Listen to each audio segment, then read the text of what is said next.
O auge e a queda de todos os imperadores da Exoterra em Mortal Kombat. Onaga, o Dragão Rei. Poucos sabem, mas antes de ser o grande vilão de Mortal Kombat Deception, Onaga apareceu pela primeira vez nos games em uma pequena participação no final de Raiden, lá no quinto jogo da franquia, que foi o Mortal Kombat Deadly Alliance. Há muitas eras atrás, o grande Onaga, também conhecido como o Rei Dragão, era o verdadeiro imperador da Exoterra, comandava seu império na base da fúria e da ordem, e isso acabava ajudando a manter o reino sereno e sossegado. Onaga é um ser que descende diretamente dos grandes dragões antigos, por isso sua aparência é meio humanoide e meio draconiana, com uma altura aí na base de 2 a 2,5 metros e impondo respeito a todos que ouvem o seu nome. O Rei Dragão também dispunha de altos poderes místicos, como soltar energias poderosas contra os inimigos em combates, e também era muito bom na feitiçaria, sabendo de conhecimentos sombrios que o permitiam ressuscitar seus soldados mortos em batalha. Entretanto, o Onaga era obcecado por algo que não conseguia realizar, que era a vida eterna. Ele era o imperador supremo da Exoterra, mas não queria que a morte o alcançasse no futuro. Afinal, do que adiantaria ser o Dragão Rei se um dia ele perecesse? Na esperança de ganhar essa vida eterna, ele ordenou a seus asseclas que encontrassem o último ovo de dragão conhecido na época, para que assim ele conseguisse ter acesso ao sangue de um dragão bebê, que na teoria iria conceder-lhe aí a tão sonhada imortalidade. Onaga era um imperador completo, guerreiro, forte, sábio, conhecedor de magias e um conquistador, só que sua obsessão pela vida eterna acabou o cegando com seus aliados mais próximos, entre eles o seu conselheiro de confiança, o Shao. Shao era um de seus principais conselheiros e o ajudava bastante em assuntos de guerra e sobre o que acontecia de modo geral. Porém, além disso, Shao era invejoso e desejava o trono do seu imperador. Sabendo que não seria páreo para vencer Onaga em um combate, ele utilizou os conhecimentos que aprendeu com o próprio imperador e também outros feiticeiros, e então desenvolveu um veneno poderosíssimo que poderia matar Onaga. Onaga não cairia em um plano desses, porém,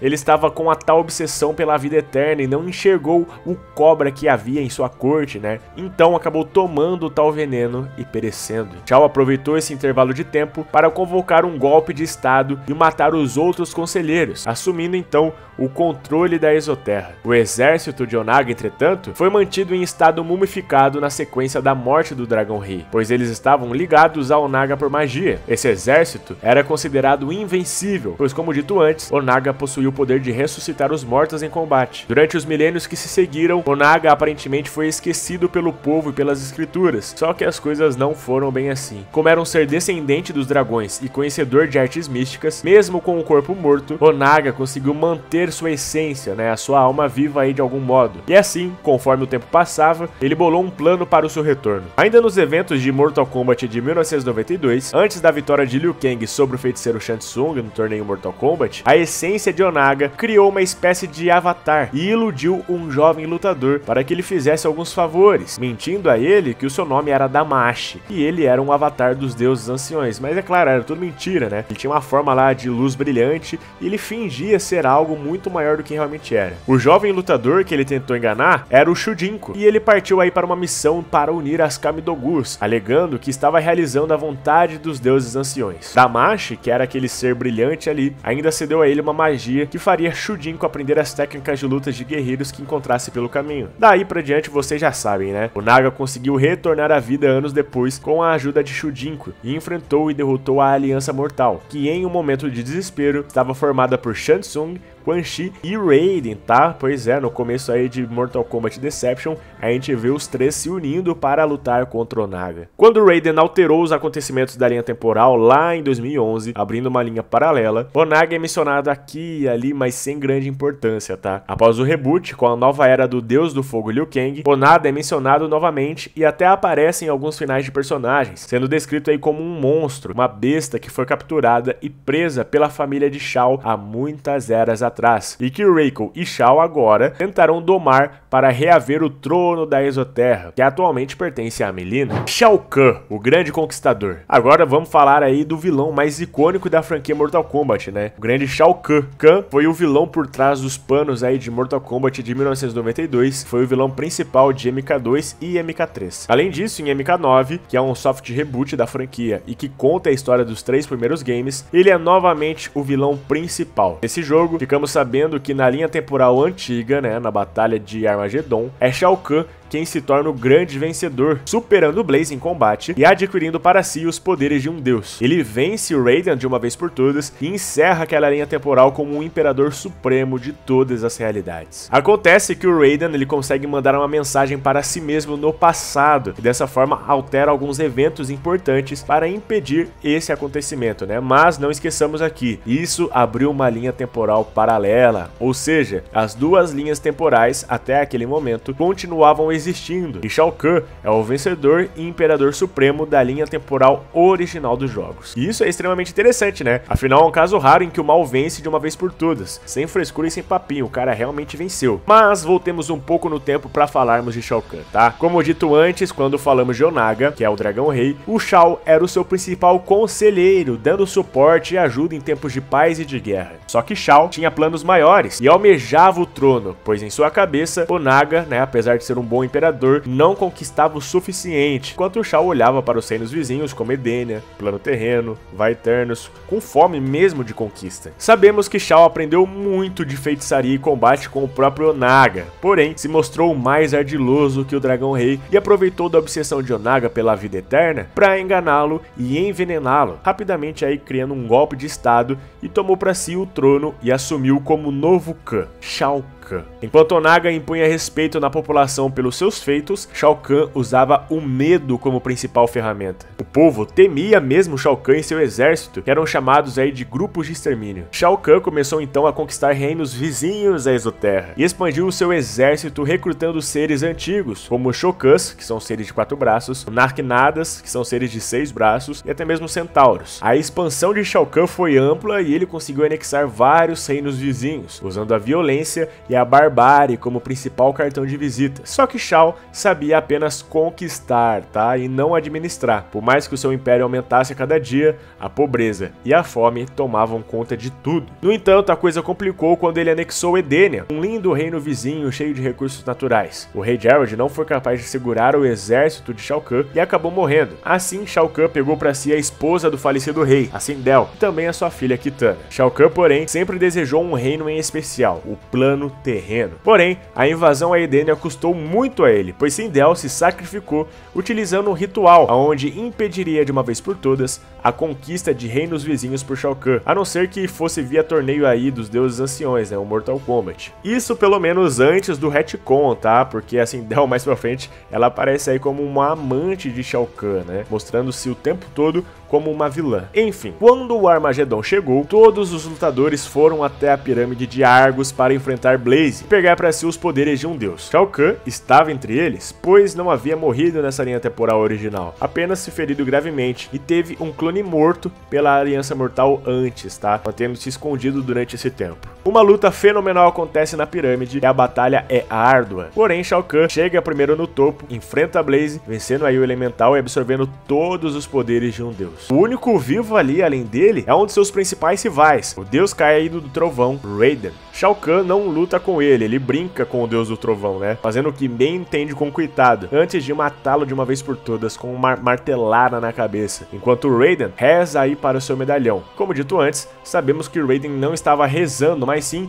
enviando uma mensagem para si mesmo no passado, a fim de alterar esses eventos, o que de certa forma acontece, abrindo então uma linha temporal paralela à original, onde as coisas aconteceram de forma diferente. Só que nessa linha do tempo original, o Shao Kahn ele saiu como vencedor, né, como já disse aqui. Ele deixa o corpo morto de Raiden ali em cima da pirâmide e apenas observa os outros lutadores mortos ao seu redor, preparando-se para conquistar todos os reinos de uma vez por todas, tornando-se o Imperador Supremo. Na linha temporal paralela, aqui Raiden mudou os acontecimentos, né, que a gente viu em 2011, Shao Kahn não teve o mesmo destino glorioso e acabou invadindo de vez o plano terreno ainda nos acontecimentos de MK3, e assim acabou sendo punido pelos deuses anciões e morrendo de vez ali mesmo. Em MK11, com a mescla temporal, esse Shao Kahn da segunda linha temporal aparece no futuro e até ganha algum destaque aí na história, né, enfrentando o Kotal Kahn e outros, mas nada muito relevante de fato. Na expansão Aftermath, ele ganha mais destaque ao lado de sua amada Sindel, que é revelada como uma amante e comparsa da antiga invasão a Edenia. Shao Kahn e Sindel ajudam o Shang Tsung durante sua jornada, mas para variar, acabam sendo traídos pelo feiticeiro, morrendo e tendo suas almas sugadas pelo mesmo na sala da ampulheta. Em MK1 agora de 2023, vemos que Shao nunca foi imperador, porém a sua família vem de uma linhagem guerreira da Exoterra e que sempre serviu ao trono. E assim como eles, General Shao é o principal militar do reino, assumindo para si a responsabilidade da segurança da Exoterra. Nessa versão, ele também almeja o trono e para isso se alia até mesmo a Shang Tsung. Mileena Khan, a impulsiva, né? Falaremos agora a respeito da primeira vez que Mileena assumiu o trono por um breve período de tempo em MKX. É o seguinte, após a morte de Shao Kahn pelos poderes dos deuses anciões lá em MK9 de 2011, a Exoterra ficou sem um imperador ativo, então foi aí que a Mileena resolveu assumir a parada. O povo, entretanto, não curtiu muito quando a tal filha adotiva de Shao Kahn queria tornar-se a imperatriz, e ela não foi nem um pouco simpática, atacando a população que era contra o seu governo. A essa altura, o povo que já sofria muitas eras nas mãos de Shao Kahn estava cansado de tantas barbáries da corte, e um nome começou a ganhar força nos bastidores. Um certo general que havia sido preso por Shang Tsung no passado e que realmente se preocupava com a população. Era ele, o General Kotao. Para tentar amenizar a situação, Mileena convocou o General Kotao para ser um dos seus conselheiros. As coisas ficaram tensas quando Mileena começou a desconfiar de Kotao e seus aliados, o que de fato era verdade, tá? Pois a Mileena só pensava no poder e no luxo, não dando a mínima para o seu povo. Mileena descobre que Kotao está armando um golpe de estado e ao mesmo tempo é revelado para todos através de Reptile que Mileena era uma criação de Shang Tsung, feita nos poços de carne com magia negra, DNA Kitana e DNA Cartada misturados aí. Sendo assim, não poderia assumir o trono como filha do imperador. Kotao acaba dando um golpe na imperatriz e a tira do poder, o que leva a alguns anos de uma guerra civil na Exoterra, entre o agora proclamado Kotao Kahn e a Mileena Khan. Durante os acontecimentos de MKX, Mileena acaba sendo capturada pelas forças de Kotao Kahn e é sentenciada à morte pelo mesmo. Ela morre aí com um beijo mortal de Devorar. Kotao Kahn, o Justo. Um antigo general de Shao Kahn, Kotao, foi preso pelo feiticeiro Shang Tsung há muito tempo atrás por diferenças entre ambos, com Kotao prezando pelo povo, enquanto o feiticeiro só pensava nele mesmo. Após algum tempo, Kotao é solto e descobre que Shao Kahn havia morrido durante a invasão ao plano terreno. Kotao não entendia o porquê de Shao Kahn prezar tanto as conquistas externas, se a população passava por necessidade, né, como fome e frio. Pra que focar nas coisas de fora, sendo que o que tava ali dentro tava dando problema, né? Enfim, ele começou a ganhar notoriedade do povo e a imperatriz em atuação, né, que era a Mileena Khan, o convocou para ser seu conselheiro, a fim de acalmar a população que não era muito fã dela no trono. Após tanto tempo de sofrimento aí nas mãos de Shao Kahn, né, a galera realmente estava meio em dúvida aí com quem escolher para ser o novo líder. Não demorou muito para Kotao perceber que Mileena era tão ruim quanto Shao Kahn, quando o assunto era aí o bem-estar do povo, e isso irritou Kotao profundamente. Ao lado de outros conselheiros, como Reptile e Ermac, Kotao preparou um golpe para tirar Mileena do poder, mas foram surpreendidos pela mesma, iniciando assim o primeiro combate entre eles. Kotao saiu vencedor e alguns aliados de Mileena o apoiaram quase que imediatamente, como Devorar, por exemplo, pois sabiam que ele seria um imperador justo, algo que a Exoterra precisava com urgência. Mileena consegue fugir mais tarde e leva com ela vários seguidores, e assim, mesmo assumindo como Kotao Kahn, uma guerra civil entre os dois Khans do momento se estende por alguns anos, com vários combates e tentativas de assassinatos a ambos os lados. Mesmo em guerra, Kotao começa a agir como um verdadeiro Khan, ajudando o povo com medidas para auxiliar a agricultura, a economia, as crianças e etc. Coisa que o povo não via há centenas de anos, cara. E assim, ele começa a ganhar ainda mais o apoio da população. Podemos ver isso durante o modo história de MKX, inclusive, nesse modo ele fica furioso ao saber que o amuleto de Shinnok, que é um artefato poderosíssimo aí que estava sob a proteção do plano terreno, foi parar nas mãos da sua arqui-rival, né, a Mileena. A raiva é tanta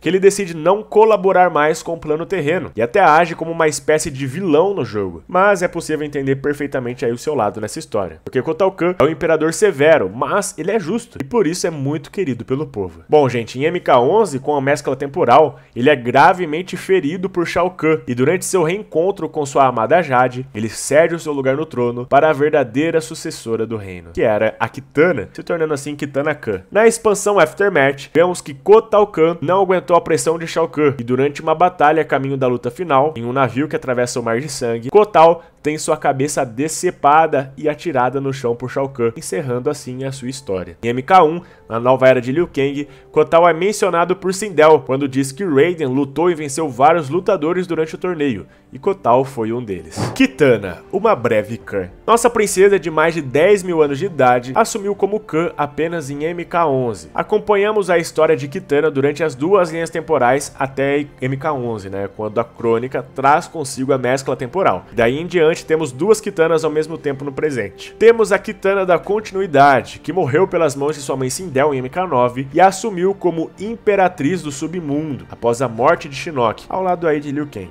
E temos também a Kitana do passado, uma jovem lutadora que está ajudando Raiden e seus guerreiros contra a opressão do pai Shao Kahn. Durante os acontecimentos de MK11, Kotal Kahn é gravemente ferido, e a jovem Kitana usa de sua diplomacia com os povos e sua liderança a rechaçar o ataque de Shao Kahn. Kotal então percebe que ela é merecedora do trono, e também a herdeira por direito. Só que não vemos nada mais além disso, tá? Pois logo após isso temos o reboot da franquia, com Liu Kang e Shang Tsung rasgando a realidade e abrindo linhas temporais paralelas para cada um, assim como diversos outros que vamos saber depois, tá? Sabendo da personalidade de Kitana, podemos afirmar que ela seria uma excelente Kahn, né? Pois é uma guerreira leal, responsável e ética. Como forma de curiosidade aqui, rapidão, Kitana assumiu na linha do tempo original o trono de Edenia em Mortal Kombat 4. Em MK1, na nova era de Liu Kang, vemos que Kitana é a filha mais nova de Sindel, e sua irmã Mileena é a herdeira direta ao trono, mas isso não a afeta em nada, tá? Pois ela só pensa em proteger a sua irmã. Além disso, após os acontecimentos de MK1, quando Mileena assume como imperatriz, ela é promovida a general de guerra, o antigo cargo aí do general Shao, que agora é um rival que almeja o trono para si. Sindel, a bondosa. Na nova era de Liu Kang em Mortal Kombat 1, Sindel é a atual imperatriz, após a morte do seu marido Gerald, que foi assassinado em circunstâncias sombrias. Ela é uma imperatriz forte, bondosa e carismática, e a corte é muito querida pela população de um modo geral. O general Shao é o principal general de guerra da corte. Ele desconfia que tanto Sindel quanto suas filhas não são fortes o suficientes